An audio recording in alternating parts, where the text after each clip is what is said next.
मस्त होना सीखो, मन की बातें काटना सीखो। जितने दिन जियो मस्त होके जियो, प्रसन्न रहो, ये सबसे बड़ी साधना है। मन को प्रसन्न रखो। क्या वो बोला उसका मुख है, वो बुरा चेत रहा है उसकी स्थिति है, तुम्हारे को क्या लेना देना।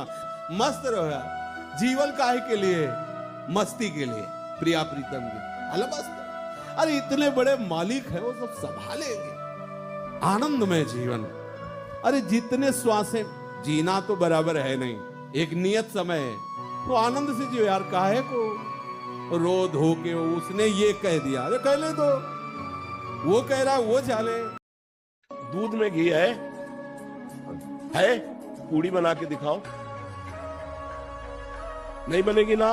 उसकी प्रक्रिया है, दूध का दही जमाओ, दही का मक्खन निकालो, मक्खन को गर्म करो, अब घी बन गया, पूड़ी निकालो। ऐसे ही परमात्मा है, उसकी प्रक्रिया है।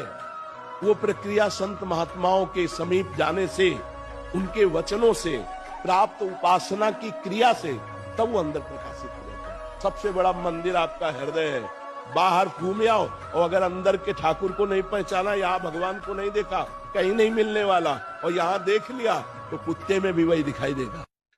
24 घंटे में 24 मिनट यदि नाम जप करोगे तो हम वृंदावन में बैठे हुए कह रहे हैं तुम्हारी दुर्गति नहीं होगी। 24 मिनट, 24 घंटे होते हैं ना, 24 घंटे, 24 मिनट, एक घड़ी कहते हैं उसको। 24 मिनट मेरे प्रभु इतने कृपाल हैं कि अगर तुम 24 मिनट दे दोगे तो, कहते हैं ना कोई बात सत्य कहने तो मंदिर में चढ़ के बोलो। कहते हैं ना मंदिर क्या है, ये तो भगवान का निज महल है, वृंदावन धाम। 24 मिनट जपोगे और अपने थोड़े आचरणों को सुधार लो तो भगवान कृपा करेंगे। एक बार जिन नाम ली हित सो होयति दीन, ताको संग न छाड़हि, प्रभु अपनो कर ली। इतने करुणा वरुणालय हैं कि वो आपको लगता होगा कि ग्रंथों में केवल लिखा है, नहीं, हम लोग लिखे पढ़े से नहीं जीवित हैं। ध्यान रखना, बनावटी जीवन से नहीं जीवित हैं, लिखे पढ़े की बातों से नहीं जीवित हैं, छाती की बात से जीवित हैं। निष्पक्ष बात कह रहा हूं, अनंत माताओं जैसा उनका प्यार और दुलार और सामर्थ्य। 24 घंटे में 24 मिनट केवल तुम नियम बना लो कि 24 मिनट तो मैं अपने प्रभु को देता हूं। राम, हरि, कृष्ण, राधा, जो नाम प्रिय लगे, जो श्रद्धा हो, जो गुरु जी ने दिया हो, आप जब के देख लो।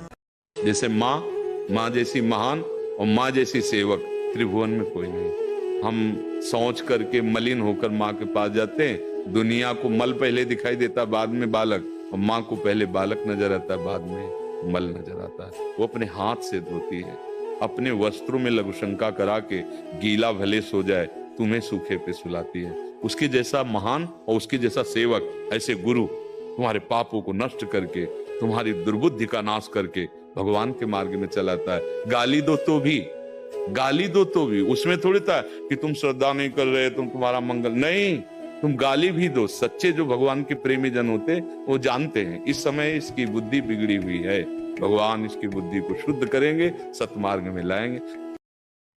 वो चांडाल भी श्रेष्ठ है जिसकी जिह्वा के अग्रभाग पर हरि नाम है, कृष्ण नाम है, राधा। आप समझो, हमें रोने की जरूरत नहीं है।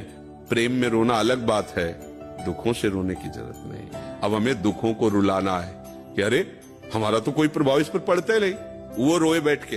अब हम ऐसे भजन करके ऐसी स्थिति प्राप्त करेंगे कि भारी भारी दुख विपत्तियां हमारे ऊपर आए और वो दुखी हो जाए कि इसके ऊपर कोई प्रभाव ही नहीं पड़ रहा है। जैसे हिरण्यकश्यप दुखी हो गया कि मरेगा कैसे प्रहलाद, मृत्यु दुखी हो रही कैसे मार पाऊं, हरि गो। अरे समझो, एक ही बेटा है, जब तक शादी नहीं हुई थी तब तक तो ठीक था, शादी होने के बाद उसने मेरे को छोड़ दिया, अब मैं कहाँ जाऊँ, क्या करूँ। ये एक माता पिता की नहीं, लाखों माता पिताओं के साथ ऐसा मतलब व्यवहार हो रहा है। ये हमारी बुद्धि, हम रोज एकांतिक में सबसे यही कहते हैं कि माता पिता को भगवान का स्वरूप समझो।